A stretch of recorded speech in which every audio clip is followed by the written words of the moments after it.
What's the last thing we did on Wednesday?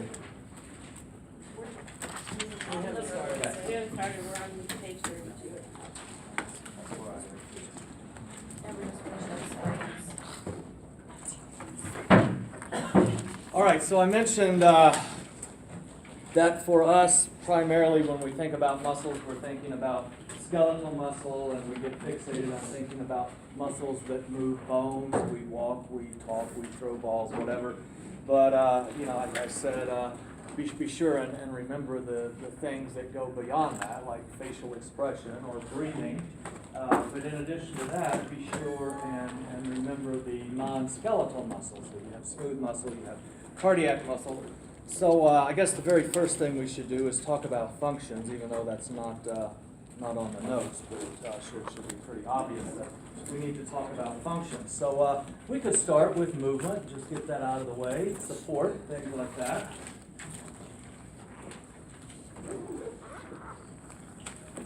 When you say movement, though, well, what are you moving? I mean, moving bones, as in walking, throwing a ball, or maybe we are moving the rib cage because we're breathing. So maybe we should include ventilation, which is the technical term for breathing, ventilation.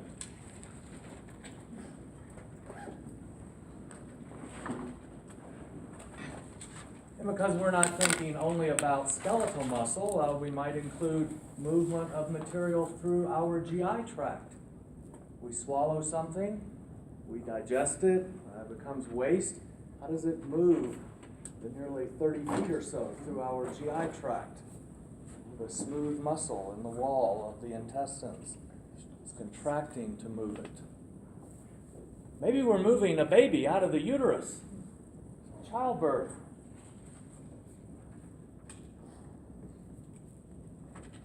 Heat production is a very important function of muscles.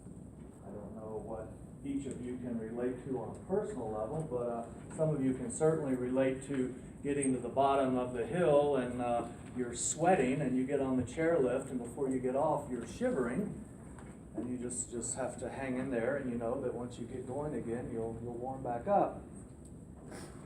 Anyone have anything they want to add?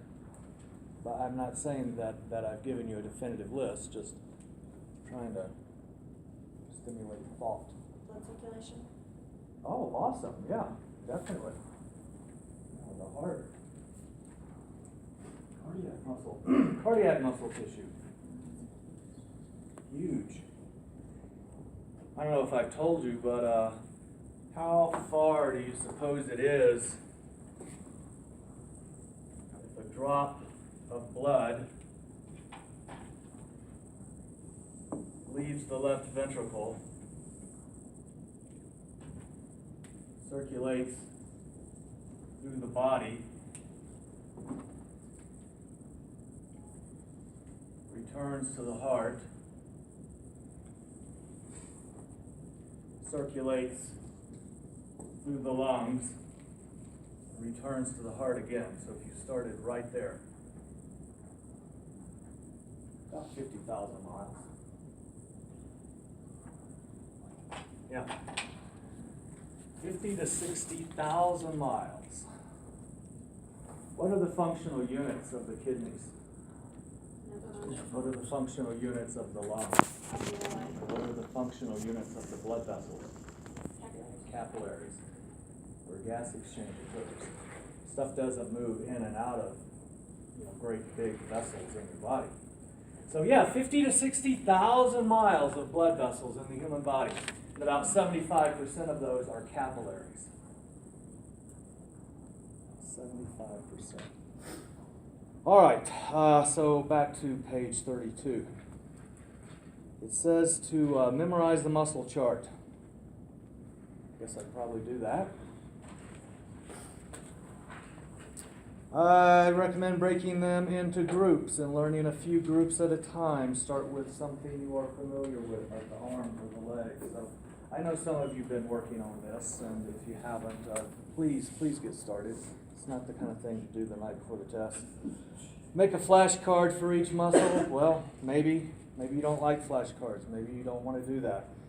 By now, you've been through histology, you've been through bones, you've no doubt figured out what works for you when it comes to rote memory. So whatever works for you is what you should do. The bone DVDs are helpful in locating the muscles. You can read the rest of that. Letter D is interesting. Memorizing the muscle chart may seem overwhelming at first. Please realize there are over 600 muscles in the body and nearly 400 in your textbook. You are being assigned about 70 of the 600. It's no big deal. Just do it. All right, exactly what to memorize? Well, the chart, everything, word for word. Be able to quote the chart. Ways to organize the chart would be head to toe. Well, the chart's already organized like that. So why reinvent the wheel? Okay, it's kind of like with the skeletal system. We have axial versus appendicular, and within axial we have subdivisions, and within appendicular we have subdivisions, and it's the way it's been done forever. So the chart was organized that way, and I'm sure that most of you used it like that. But there are some other organizational tools you could employ, and I don't see these as creating a set of flashcards to commit to memory. I see it as what I call active learning. In other words, doing this will facilitate the rote memory. So you've got the notes in front of you, but one thing there in terms of a suggestion is to organize by region. So you sit down at wherever you like to study. You've got the chart in front of you, and you could talk about muscles of the head and the neck. So you list those. And in that context, you might differentiate, for example, between chewing versus smiling, okay? Mastication versus facial expression. And you just work your way down. You've got the arms, the legs. I think let's make sure this one's on the list. I think the most helpful way to do this is letter C, organized by movement at joints. So if you start with, again, go head to toe, and I don't know, what joint do you want to deal with first? Maybe the TMJ. So what can you do with the TMJ? Well, you can elevate it, you can depress it, you can protract it, you can retract it, you can move it laterally.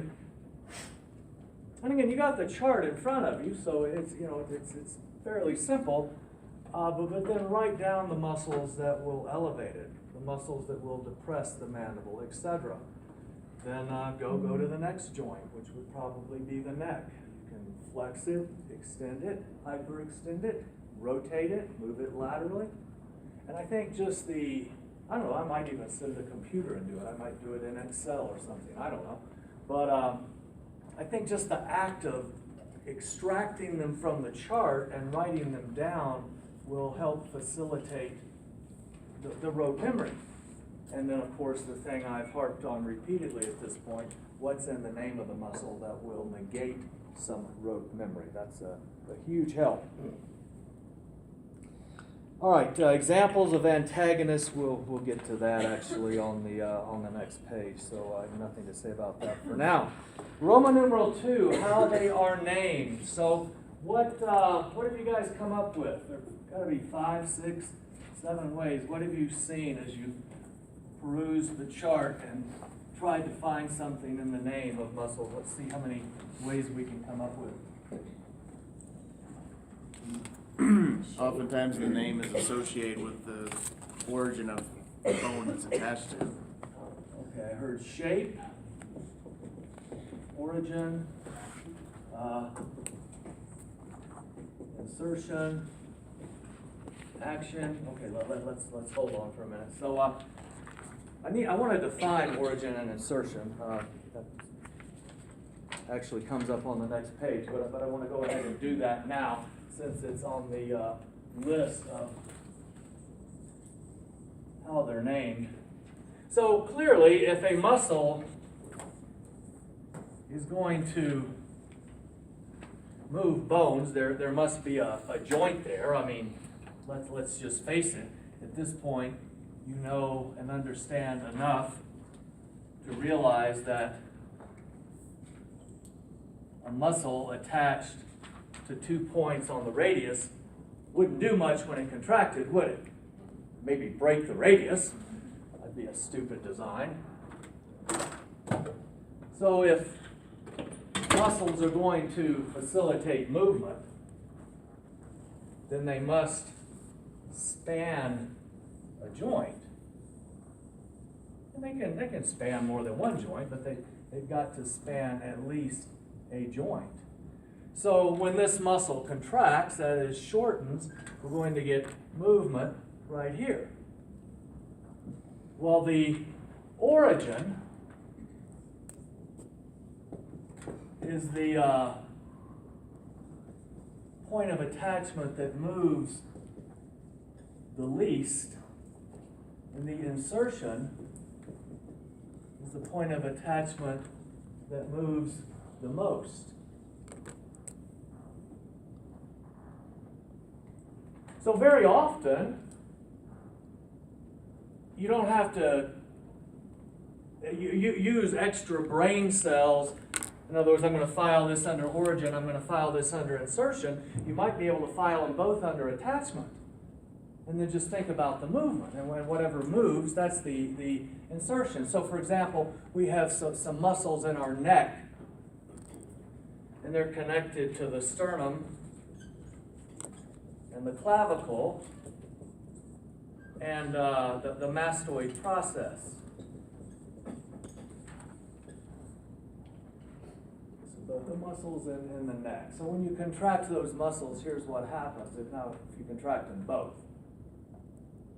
So I ask you, what is moving, my mastoid process or my sternum and clavicle?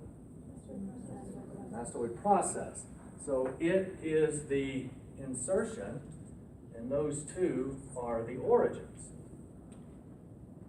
So again, maybe I don't have to file this under origin and this under insertion. Maybe I could just file them both under attachments. And maybe the mere thinking about it, again, maybe I go through the muscle chart one muscle at a time, and I undergo the movement. Maybe I'm standing in front of a mirror, looking silly, in private probably, but maybe I do the movement, and I think about this, and maybe that burns it into my brain, negating what would otherwise be rote memory. Because the last thing in the world you want here is that old, first, second, third, fourth grade, every Friday you had a spelling test. You had to memorize the spelling of the words, and then along about 5th, 6th, 7th, 8th grade, maybe it became a vocabulary test. Oh, that was horrible, horrible. You sit at the table with somebody, little flash guy, spell spot. S-P-E-T. No, honey, that's not right. Try it again. Or just let me spank you instead. That was my world. Born in the 60s. We were brutalized. Anyway, so what's going to move here? This is the radius, not the ulna. What's moving here? The radius. So the radius is the insertion. Now, very often the origin is more medial, and the insertion is more lateral. But I think these are the safest in terms of using them to figure things out. You also want to make sure you're visualizing or undergoing what I would call the typical movement, or the stereotypical movement. In other words, back to the sternocleidomastoids that flex the head at the neck. Okay, I know when super glue was invented, They put a hard hat on a person and glued his head to a steel beam to show how strong the glue was. I remember the commercial. And if I was hanging from that steel beam by my hard hat, I suppose I could flex these muscles and curl my whole body up in the air. But how many times a day do you do that? Railroad. Stereotypical movement. And then also think about all movements. One reason I like these as an example, and I started with I'm contracting them both, so we would call that bilateral contraction. If I contract just this one, I'm going to pull this mastoid process this way. So I'm going to get rotation.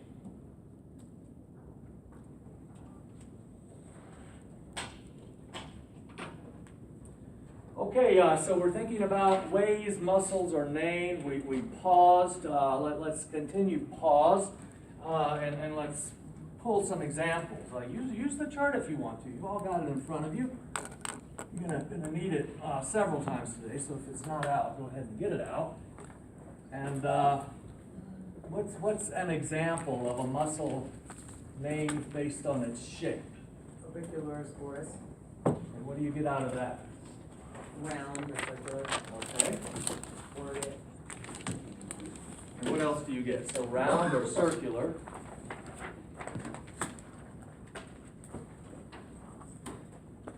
Mouth. Yeah, eye, sorry, eye. So, no, mouth. Orbicularis oris, mouth. Orbicularis oculi, eye. So we get shape and we get location. So we've got the orbicularis muscles, oris and oculi for shape. What else? A couple of more. I'm gonna butcher the word, but rhomboideus? Rhomboideus? Rhomboideus? What do you get out of that? It's shaped like a rhomboid. Okay. Trapezius. Trapezius? Trapezoid. Trapezoid? Another really common one. Deltoid? What's the shape of the deltoid? Triangle? If it's called deltoid because it's shaped like a triangle, how many attachments would you guess it has? 3. So again, guys, the more you analyze the stuff, the less there is to commit to memory. So you can almost picture that triangle now attached to your clavicle, your scapula, and your humerus. And the fibers run like that, so when the muscle shortens, you abduct the arm at the shoulder. Now it can also flex, it can extend and hyperextend. All right, so we've got rhomboideus, we've got orbicularis oris, oculi, deltoid, trapezius. And in at least one of those, we added location, because we have oris, we have oculi. So, well, let's just jump to location. What else? We'll get back to these. What else, as you look through the chart, where do you see location? Erector spinae, and I bet it helps keep the spine erect. So that, oh, we've got action up there. Okay, erector spinae, we're putting that with action and location. Where do you suppose the abdominal muscles are located? Probably in the abdominal area. Okay. Now, I like those as an example of location because it lets us add relative location. In other words, external abdominal obliques versus internal abdominal obliques. So which do you suppose are deep? Which are more superficial? Can we get anything else out of the naming of the abdominal muscles? Oblique. At an angle? Hmm? It's at an angle? They run diagonally. Exactly. Yeah, exactly. The external abdominal oblique muscles, their fibers run like that. and they're superficial to the internal abdominal oblique muscles, whose fibers are perpendicular to the external. So they're oblique because they run diagonally, external because they're superficial to the internal, and abdominal because that's where they are. What about the direction of fibers of the transverse abdominis? Pretty obvious to you guys, huh? Not to the poor accounting students across the hall that I always pick on. And then, of course, you have the rectus abdominis. I don't know if you, does anyone know what rectus means? It doesn't matter, I'm just curious. Straight up and down. Parallel. Yeah. Parallel. So the rectus abdominis, okay, so we know where they are. They run parallel to the long axis of the body. So man, we've got location, we've got relative location. We also just employed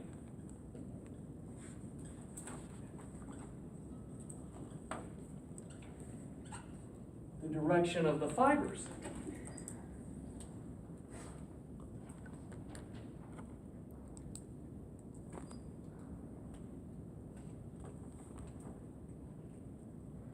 Now, speaking of location, relative location, direction of fibers, if we think about the quadriceps, so we've got a medialis, a lateralis, we've got an intermedius, very, very descriptive, very, very descriptive. All right, what about action? Anyone have an example there? We kind of did it with the rector spinae. What else? I've given you this one in some other context. What muscle? Levator, Levator scapula. yeah. Okay. Or what about masseter? Masseter comes from the Greek word masticus, as in chewing, mastication. Adductor longus. I bet the adductor longus abducts. Wouldn't that be crazy? Wouldn't that be crazy? Anyone have any other thing they want to add as an example for action? Supinators and the pronators. Oh, the supinator and pronator. Yeah, exactly. Excellent. Excellent. All right, what about origin and insertion? There's one awesome one right there. I think I've used it in some other context. Well, I used it a minute ago, I just didn't write the name on the board.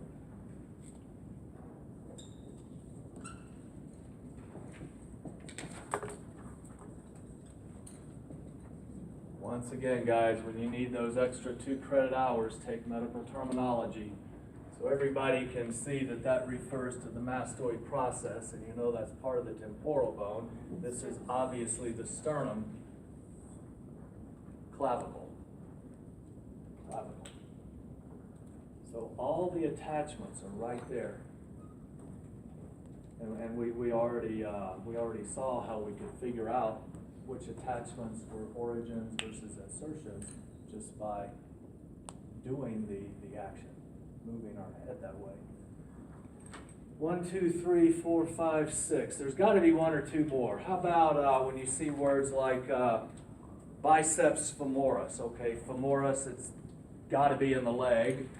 Biceps. Biceps brachii, it's got to be in the arm. Biceps. Triceps.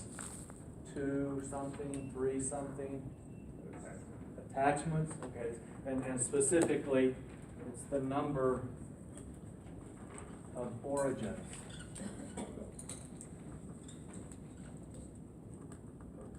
Number of origins.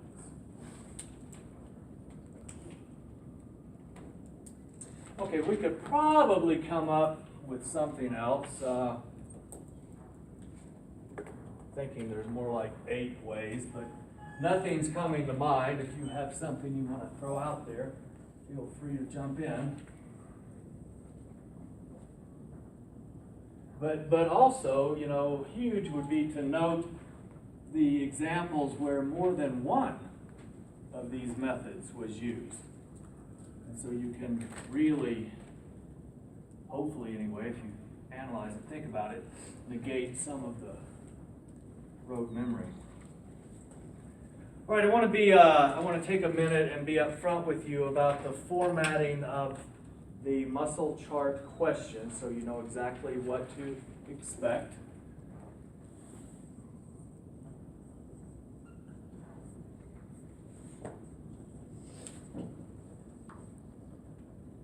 So you'll see these on exam 3.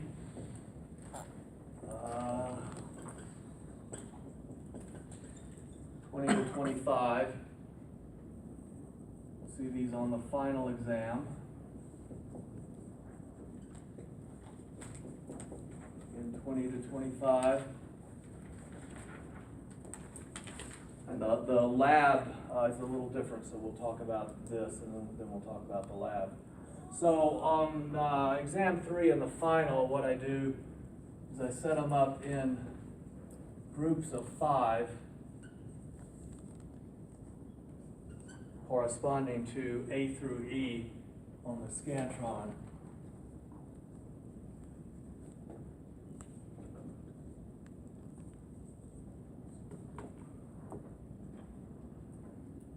It's really, really important that you know, are understanding what I'm telling you, because you know, you don't want to have to ask me in the middle of an exam. So we're talking about exam 3 and the final. We're not talking about the muscle practicals.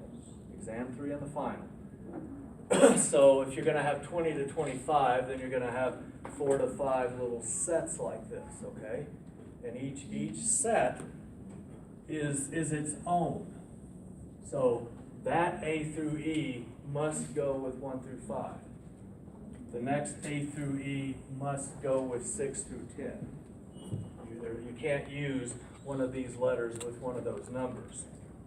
What you have here, almost always, names. And then the A through E might be action, might be origin,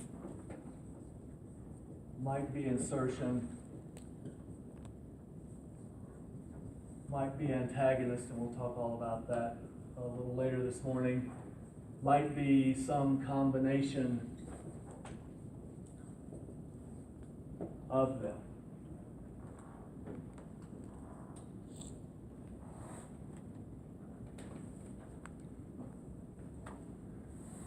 The more closely you can quote the muscle chart, the easier they are. Okay? Now, on the practical,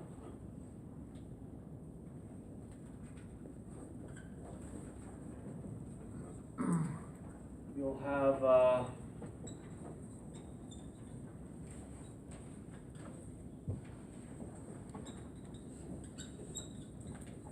20 to 25, name this muscle. That'll just be looking at the cadaver with the pins in it. The pins have the little flags with the number on it. So obviously you're standing when you do that. Then seated, you do the matching. And this matching is different, which is why I said I really, really want you to follow what I'm saying here. So we'll go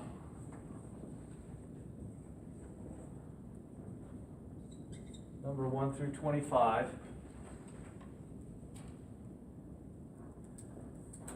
And then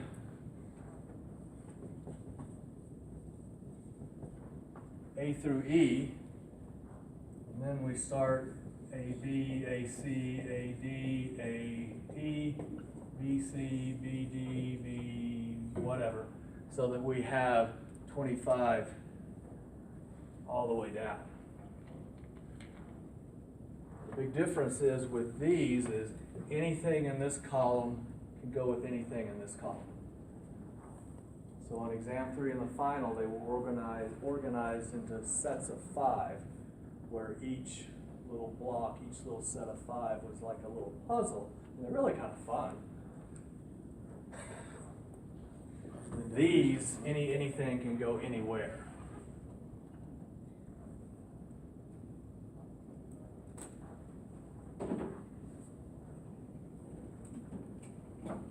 So does that mean we will need a Scantron sheet for the muscle practical? It does.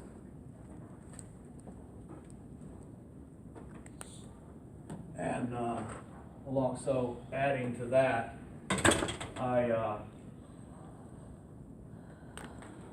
I grade the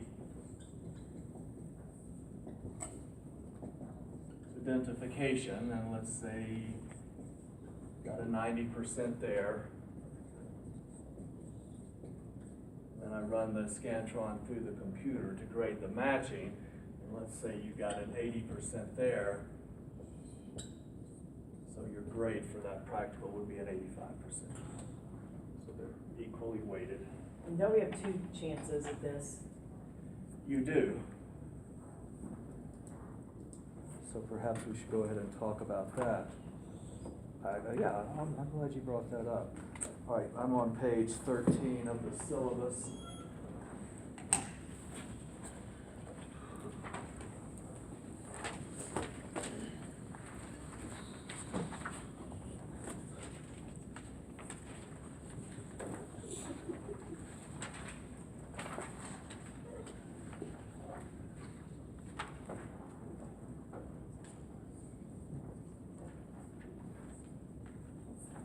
So we designed this way, this format, 5 or 6 years ago, because in lecture,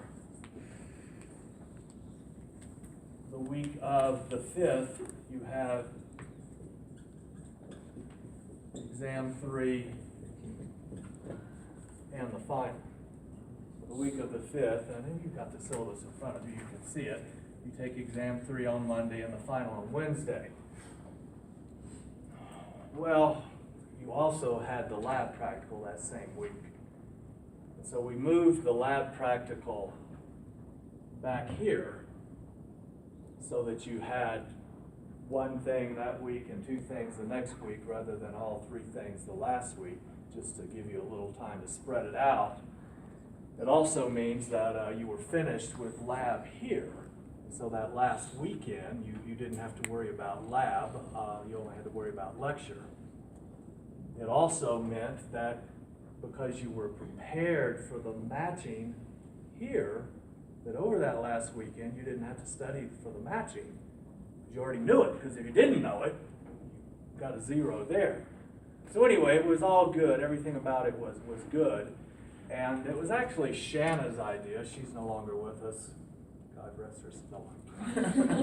She just graduated and went to work. But it was Shanna's idea to design it this way. And so what happens is, if you don't like this grade, I'll throw it away, and you can come back and try again. So I grade the practical, and you make a decision. I like it, I don't like it. You know, most of you have some idea where your grade is, and you'll have a cutoff. You know, I've got to have a 90, or I've got to have an 80, or I've got to have a 1, you know, whatever it is. And so I grade it, and then you tell me right then, yep, I'll keep it, or nope, I want to retest. And so if you want to retest, you come back the last week, which means the same week you're doing all of this. So you want to be prepared and ace this, so you're done with lab. And by acing this, it means you're prepared for all that matching. If you think about the number of questions you get on exams, those muscle matching questions make up, what, about 25% of exam 3? 25% of the final? 50% of this? That's a huge chunk of your 1,000 points. So by getting ready for the muscle chart, weeks ago when we first started talking about it, you're able to focus on all the physiology that go into these exams and not continue stressing about the muscle chart. But what you can't do, you make an 85 here, and then you just don't like that. That's not an A, so you tell me to throw it away. And you come in this week and you make an 80. Sorry.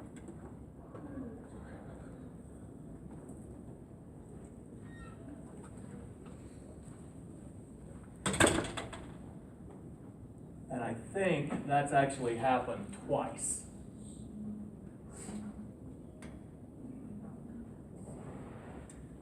The highest grade I've seen thrown away was 100%. What the hell? What was wrong with that person? Because you think about practicals, what's the highest possible grade generally? 103. Perfect paper plus the bonus. Highest grades generally 102 to 103. By this point in the semester, I have students who consider below 95% an F.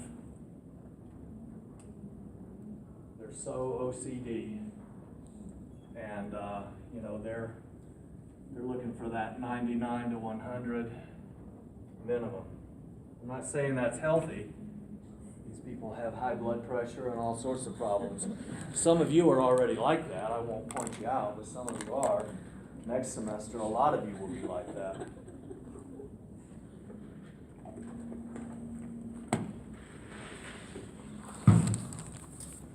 Okay.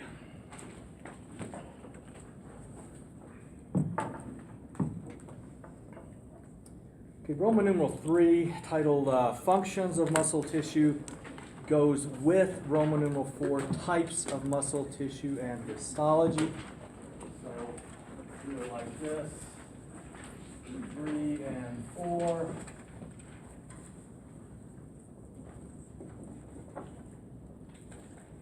Histology, types, and functions.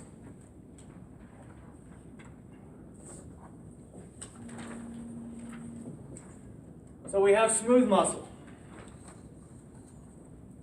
You've heard me say it several times. Lines the walls of hollow organs, or in the walls of hollow organs.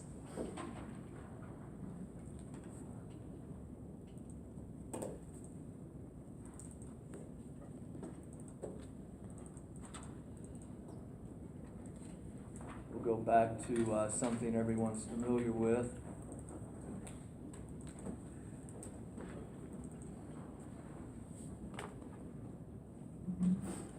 Cross-section of the small intestine. So you know all about the fact that there are layers here, as well as histological names. So we've got the mucosa, simple columnar. We've got the submucosa, lamina propria.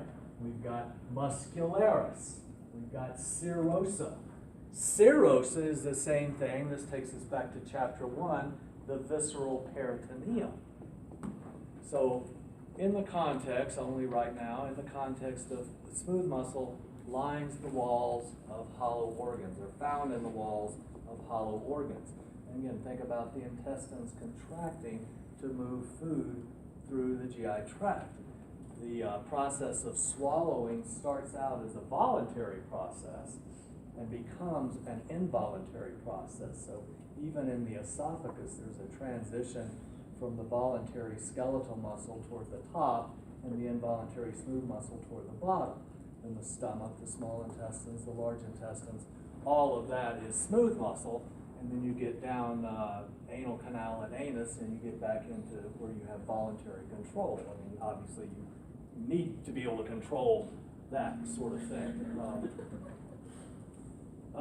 We could use the uterus here. We could use blood vessels, and we've talked, for example, about vasomotor control in other contexts, the integumentary system, the dermis, blood vessels dilating and constricting to control where you send the blood.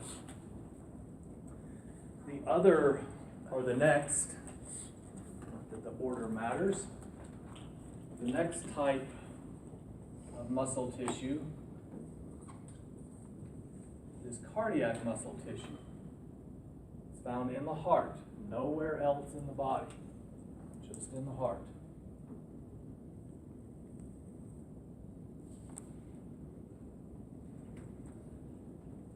Cardiac muscle tissue is extremely strong. Your heart is extremely strong. If you're resting,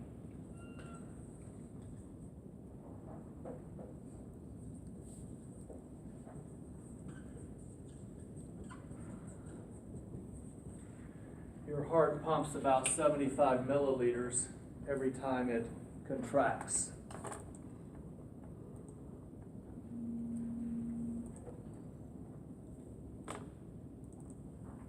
Now this is based on a textbook with an average resting heart rate of 70 beats per minute. A lot of you probably have resting heart rates much lower than that.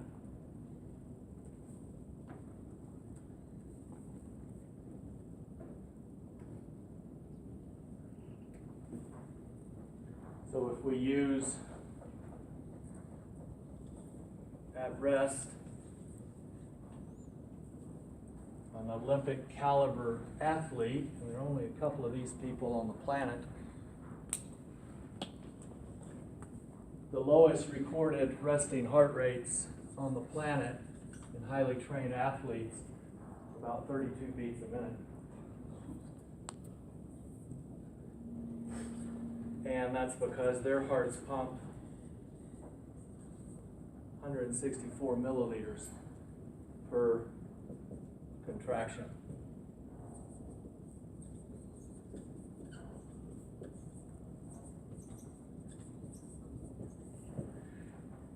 The two people I know of with these resting heart rates are Lance Armstrong and Matt Carpenter. I assume everybody knows Matt Carpenter. I've come to learn that they don't. But Matt Carpenter holds all the world records for Pikes Peak and holds more mountain racing records than anyone on the planet. Matt Carpenter could qualify for the Boston Marathon, running a marathon in the Himalayas that never dipped below 14,000 feet above sea level. Matt does the incline in 18 minutes. Matt can run from bar camp to the summit in under an hour. If you're at 12,000 feet running downhill and Matt's running uphill, he's going twice as fast as you are. He does the Pikes Peak ascent in about 2 hours and 4 minutes. It's just ungodly. So the human heart is a very impressive pump. Let's look at over here.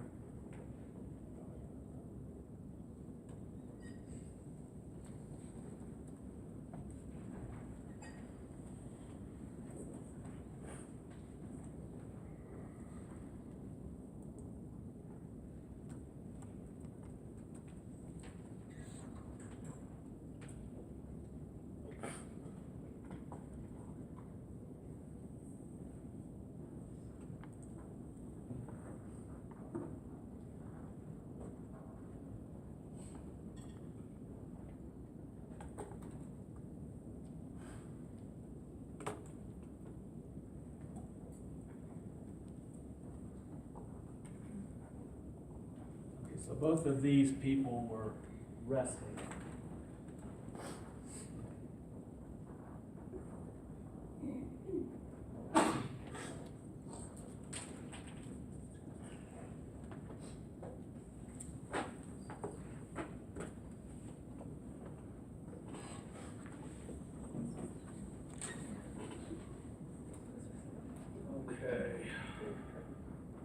textbook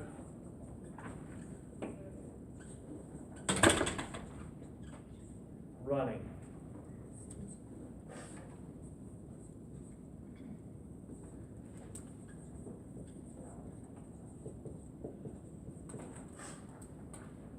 Textbook running will pump 22,200 milliliters of blood in 1 minute.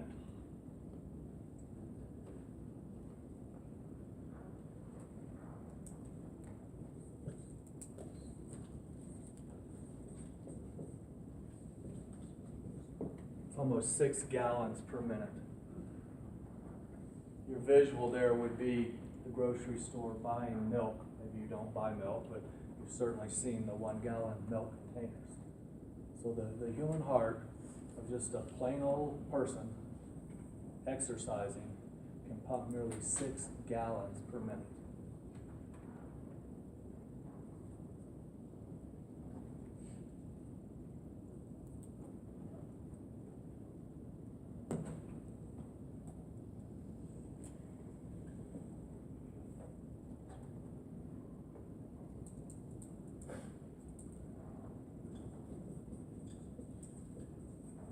Our athlete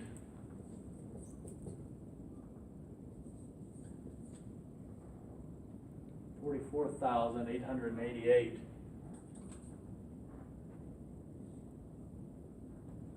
And that works out to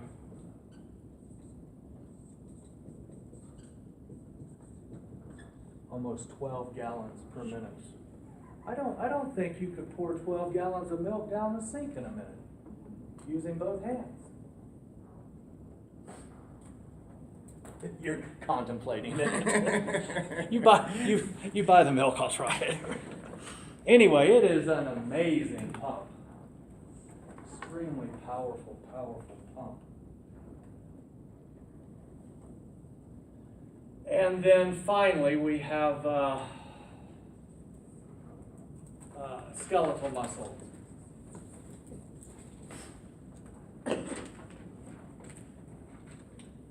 So we have the obvious, moving our arms, moving our legs. But you have the muscles of facial expression. A lot of them are on your, well, not a lot of them, but enough of them are on your chart for you to relate to it. You have the zygomaticus, cubicularis, oris, oculi. Muscles of chewing, external, internal, intercostals, diaphragm. So skeletal muscle is not just movement. Okay, we will look at these now histologically. And I'll give you orally and point out insofar as is possible some of the key features.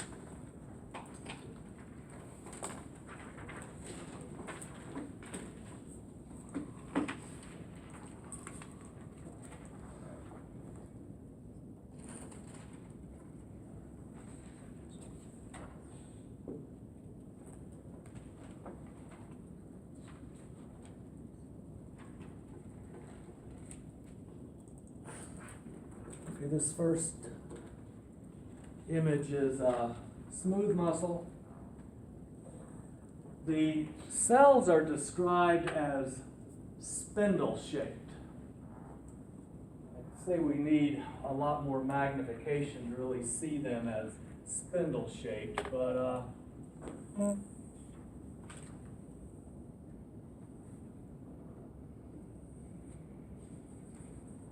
sometimes when they take smooth muscle tissue and they tease it with a dissecting needle to separate cells from each other, and you get some cells spread out. That's pretty much how they look. They have a single nucleus.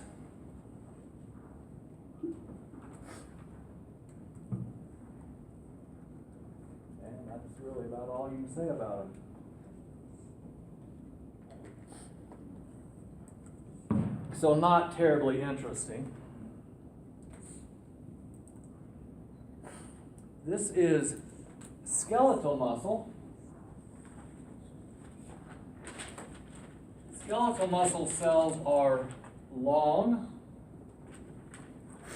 They're shaped like a cylinder.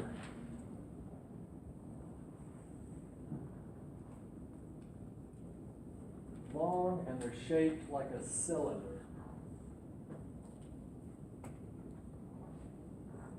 They have multiple nuclei per cell.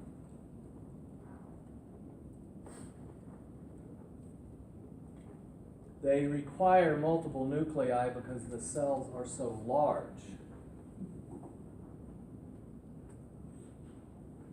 In biology, you talked about why are cells small.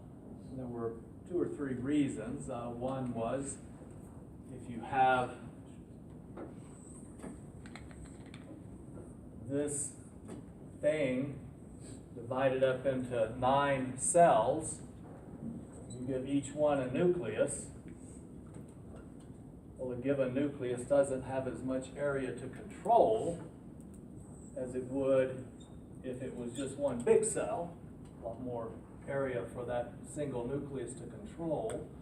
Another reason you talked about, you really want to picture this 3-dimensionally, but you have a lot more regulatory surface area, the cell membrane being the regulatory surface area controlling everything that comes and goes. But skeletal muscles are big, and so the way they deal with the fact that there's a lot of area to be controlled is they have multinuclei. So we've got these large, long, cylinder-shaped cells with multiple nuclei. You'll also notice in these pictures that the nuclei tend to be located at the periphery. So they're called, the term is peripherally located nuclei. Now, one like this, where you say, there's a good example, well, that's in the middle of the cell. No, actually it's not. You have to remember the 3rd dimension. So this one is peripherally located too. We just can't tell it because we're only seeing 2 dimensions. But if you look at so many of these others, you can see how that works. The other interesting characteristic there, we'll use a diagram here for a minute so you can see what I mean about the peripherally located nuclei. Did you guys see the stripes?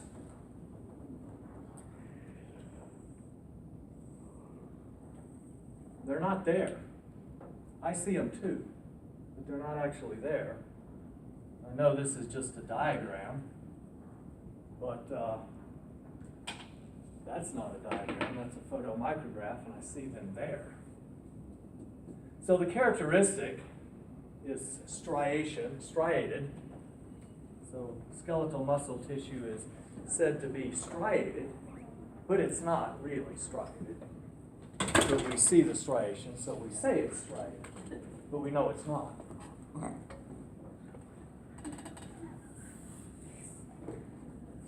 Striated is a characteristic of skeletal muscle tissue. But we'll come to understand why we see them when they're not there. That won't be today. So if we go back to the picture that I took, You can still see it. hmm? You can still see it. Yeah, absolutely.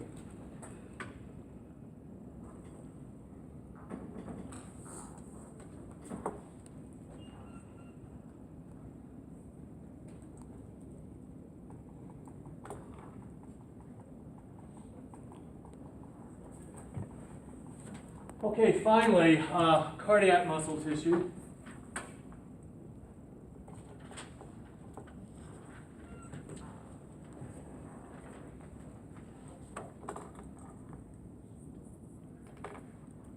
Our characteristic here is that it is highly branched.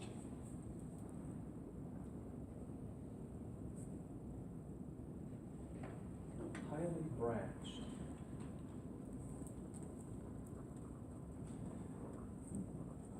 In fact, some people go so far as to say that the heart is one highly branched, multinucleated cell,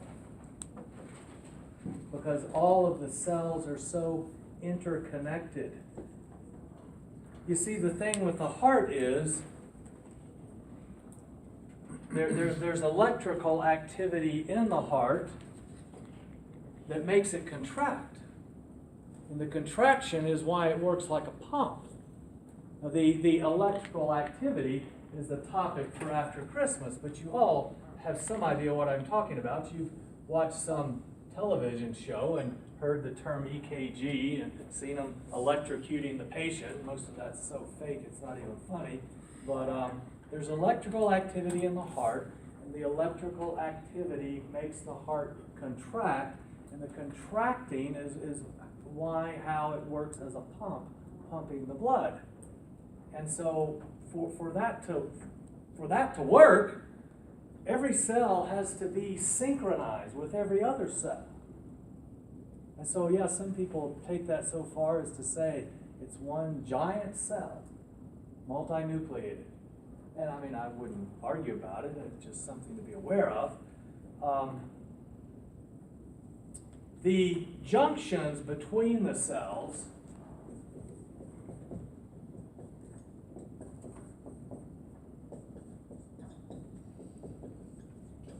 are called intercalated discs.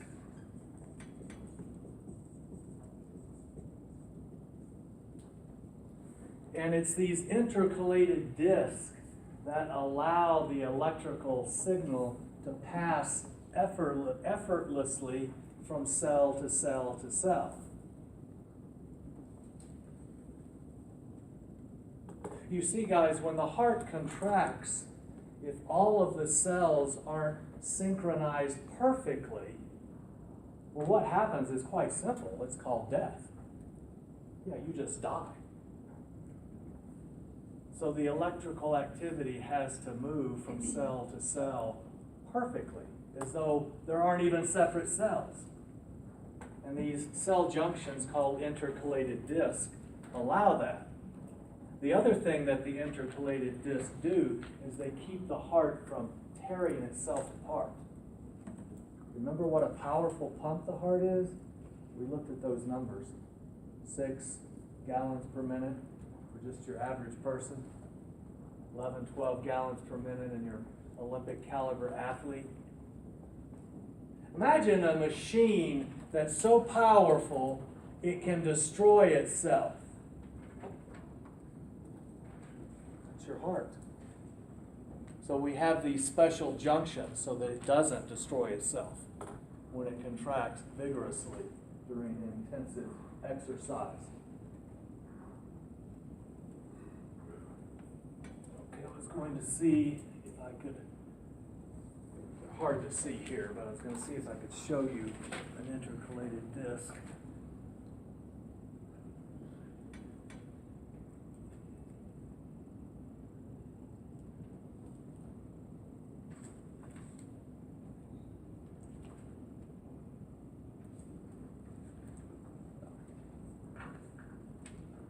Waste any more time doing that.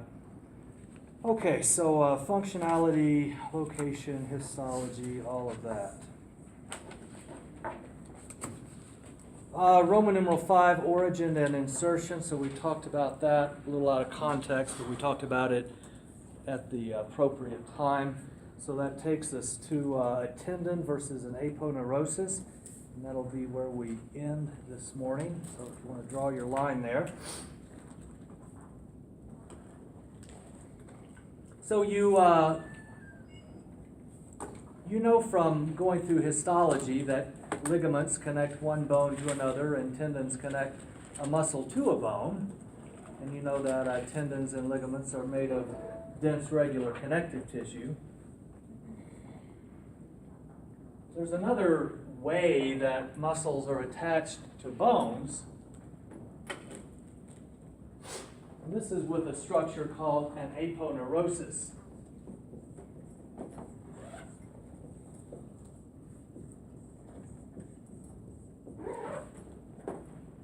So a tendon you'd picture as a cord-like structure. I mean, just reach back there and grab your Achilles tendon. Okay, so it's like a cord, big power cord like you might have in the in the garage, probably not like the power cords you plug a typical lamp in with in the bedroom. An aponeurosis is a flat, thin, sheet-like connection.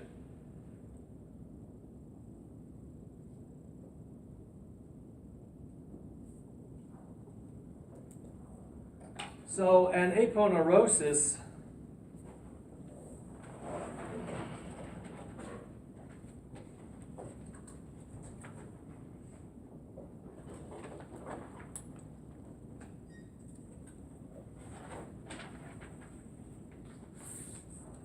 might look like this. Maybe not quite this thin, but a thin, wide, sheet-like structure. You in fact have one right here, running down the lateral aspect of your thigh.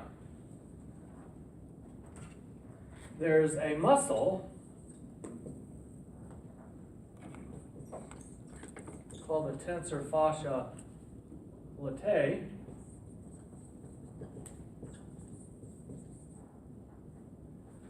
Tensor fascia latae. And that muscle originates on the ilium, the iliac crest, so right up here, and it inserts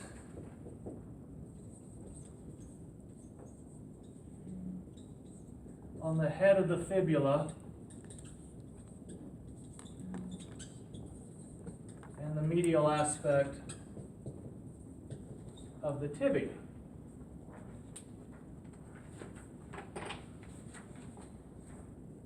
The thing is, that muscle's really only about this big. I mean, it's thicker than this. And I can see it attached to the iliac crest, but it doesn't look anywhere near the head of the fibula or the medial aspect of the tibia. Nowhere near.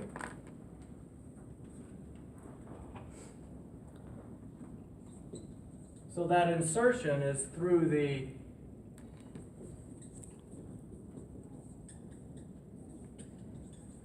iliotibial tract or iliotibial band.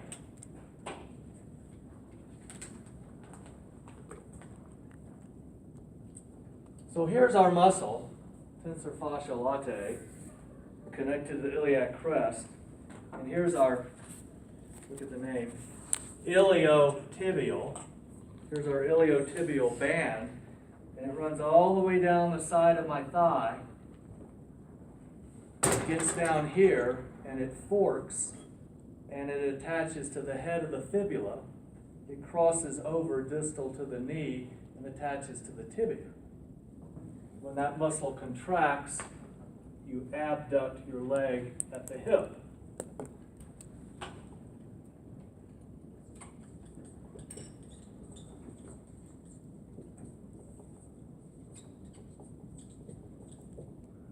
Now I want you to imagine for a minute that instead of a wide track, you had just a tendon running from this muscle down the side of the leg. What would happen when you tried to contract? You'd be all over the place. You'd have no control. So the aponeuroses give you stability.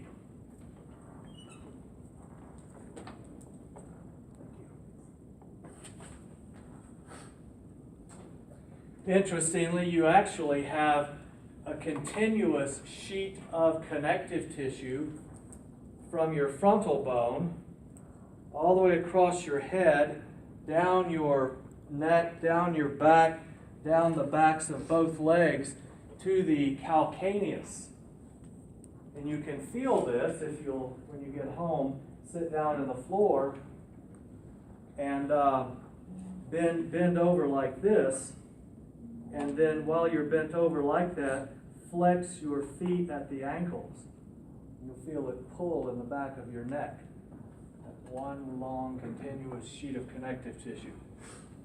The part of it in the lower back, you'll see it in some of the pictures, not in the cadaver because we don't see the posterior of our cadaver, but it's called the lumbodorsal fascia, and it allows everything back here to sort of work together and provides tremendous support and stability. So aponeuroses are just another way of connecting things and holding us together. Bottom line is stability.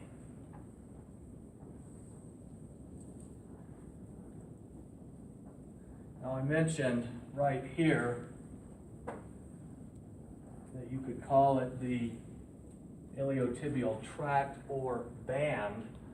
You'll often see it referred to as the IT band. For those of you that are into athletics or that are going into physical therapy, you'll deal with IT band syndrome. And it can be maddening to deal with because the IT band, remember, iliac crest all the way down, head of the fibula, medial aspect of the tibia. So your patient might present with hip pain. Your patient might present with knee pain. Your patient might present with non-specific leg pain. All types of things. It's very very time consuming to treat, to get it to heal. And it happens a lot. Lot's a big word. It happens a fair amount in bikers, bicyclists. In running, it tends to happen when people run downhill. When you run downhill, your stride lengthens, just as when you run uphill, your stride shortens. And that's because you're trying to maintain the same cadence or turnover rate, regardless of whether you're going uphill or downhill. Well, when the stride lengthens as you're going downhill, that's when it often happens. If you ever are plagued with this, make sort of a conscious effort to not allow your stride length to lengthen too much when you're running downhill. It can lengthen a little bit, but just don't get so carried away. You might avoid it. All right, so my line is drawn. We will pick up with Roman numeral 7.